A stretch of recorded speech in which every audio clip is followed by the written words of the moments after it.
Ya casi terminamos. Vamos a darle en lo último. Entonces, cuando un material falla por fatiga, empieza a presentar las siguientes condiciones.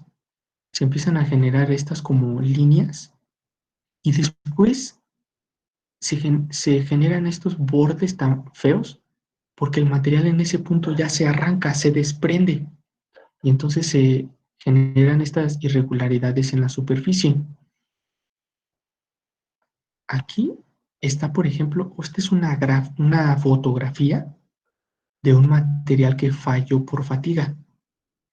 Yo de aquí pudiera deducir que la fractura comenzó en esta zona donde está el mouse, donde está esta flechita, y entonces como el material se estaba cargando, descargando, fue incrementando poco a poco, la grieta fue creciendo, pero llega un punto en donde la fuerza que está recibiendo esta pieza es mucho mayor y ¡fum! Toda esta área que se ve así como, no sé, pues así con muchas irregularidades, es porque de ahí se desprendió repentinamente el material. Entonces, esta es una fotografía de cómo fallan los materiales por fatiga y es fácil de identificar estas fracturas porque tienen esta como rastro. Hasta aquí, muchachos, dudas o preguntas. No, de momento no, creo que no. Bien, gracias. ¿Cómo yo puedo medir la fatiga? O bueno, no la fatiga, sino la resistencia a la fatiga. El método más común es tener una probeta como las que les muestro y la ponemos de este lado donde se ve rojo. Pueden imaginarse como el chuc de un torno o como el chuc de un taladro, si también lo quieren ver así. Y entonces yo pongo esta probeta y del otro extremo donde yo la tengo fija al choc, o sea, contrario al choc, yo le voy a poner una carga y entonces voy a poner a rodar o a girar esa probeta con la carga y entonces yo voy a medir los ciclos que resistió antes de que se fracture ante la carga que le estoy aplicando. Entonces, aquí es como más o menos les comento. La resistencia a la fatiga es el esfuerzo máximo para el cual no habría falla por fatiga. Es decir, si esta probeta supera el 1.000.000 de ciclos, yo puedo decir que tiene resistencia a la fatiga, porque superó ese esfuerzo máximo para no fallar dentro del 1.000.000 de ciclos. Mm,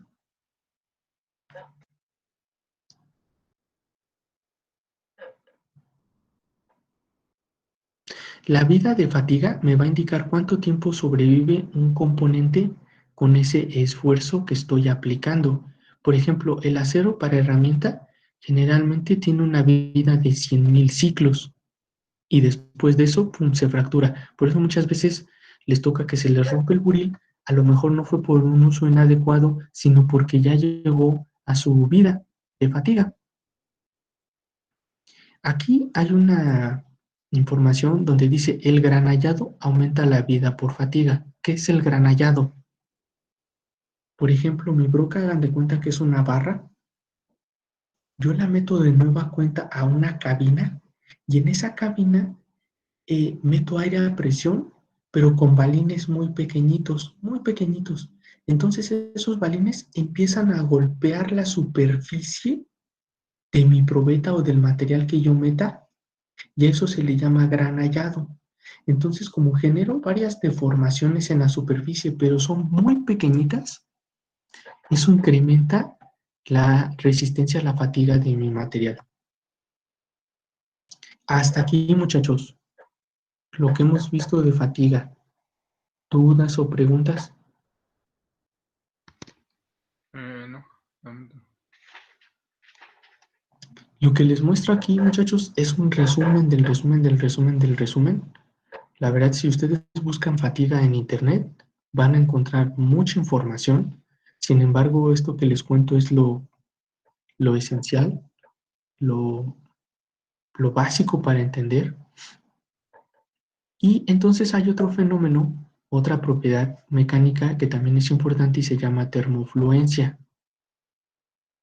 La termofluencia va a ser una deformación permanente que va a depender del tiempo, bajo una carga o esfuerzo constante, pero que está sometido a altas temperaturas. Es decir, por ejemplo, en los álabes de las turbinas es muy común este fenómeno.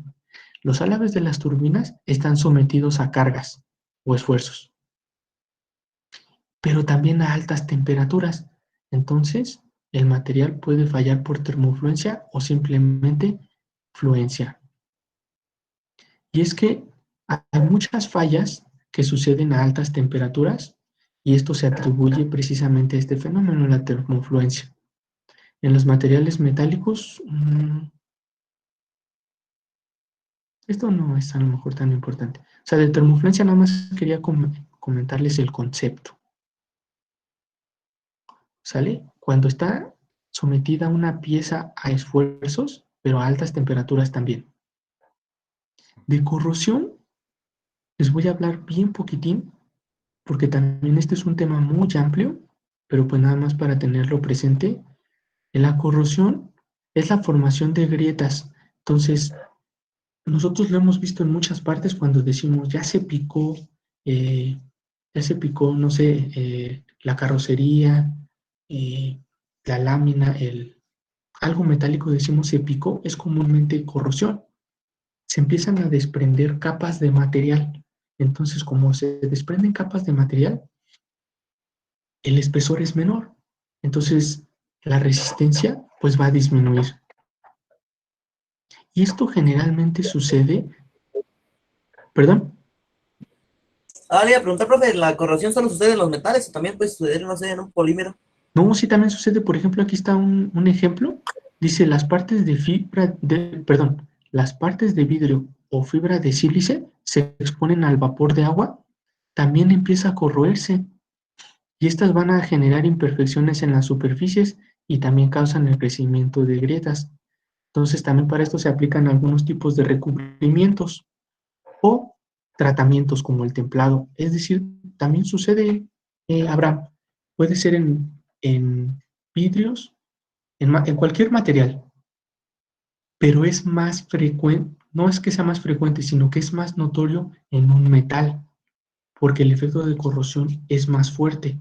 Entonces, por eso es rara que digamos, el vidrio se corroyó tanto, o hasta que se le hizo un hoyo. Entonces, ahí tarda mucho en verse el efecto, pero efectivamente también en los polímeros y en los cerámicos tenemos el efecto de corrosión. ¿Alguna duda o pregunta, muchachos? Profe, Sí, ¿no? yo ¿Nada? tengo una duda con lo Sí, de fatiga. sí, dime. Por ejemplo, si a un material que está templado se le quita el temple y se vuelve a dar un tratamiento térmico, se restaura su resistencia a la fatiga o qué pasaría ahí? No, mira, Alejandro, que un material le quites el temple está complicado. O sea, una vez que ya templaste un material, ya se quedó así. Y entonces no es tan difícil, digo, tan fácil. Bueno, ahí te va.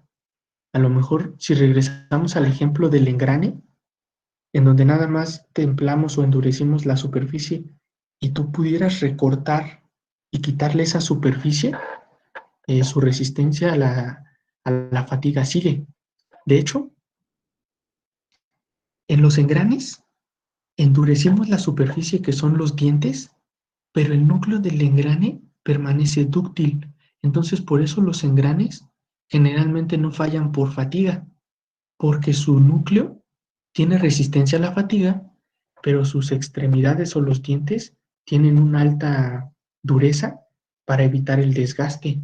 Entonces ahí es como una combinación que yo busco mediante un tratamiento para que por un lado resista el desgaste, pero por otro lado también resista la resistencia a la fatiga.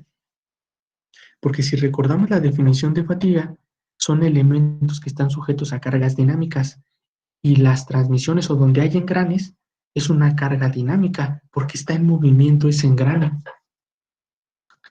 ¿Sí, más o menos, Alejandro? Sí, profe. ¿Alguien más, muchachos, dudas o preguntas? No se me ocurre alguna de momento. ¿No? De lo que hemos visto, ¿no? Pues bien, con esto terminamos esta parte. Entonces, dejen detengo la grabación.